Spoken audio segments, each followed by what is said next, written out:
Okay, so I still can't figure out her behavior after this whole situation. That's what always, I walked away from this and I thought, you know what, I think she's innocent.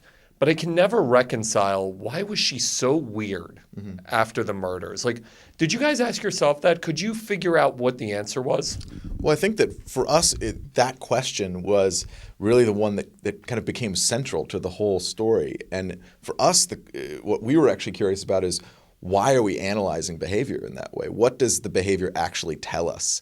And so I think at the end of the day, we're kind of believers that the analysis of behavior, everyone behaves totally differently. How would you behave in that situation? You don't actually know. We all kind of have ideas of how we would behave, but I don't think that we know how we would actually respond to that sort of pressure. But hers was so different, so strange. I mean, did you guys, when you're talking to her, did she have an explanation for it, or is she just like, I have no idea, here's what happened? I mean, she says in the film, she'd been dating this guy for a week.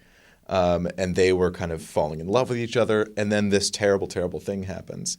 And she's thrown into this incredible international sensation that captures the entire world.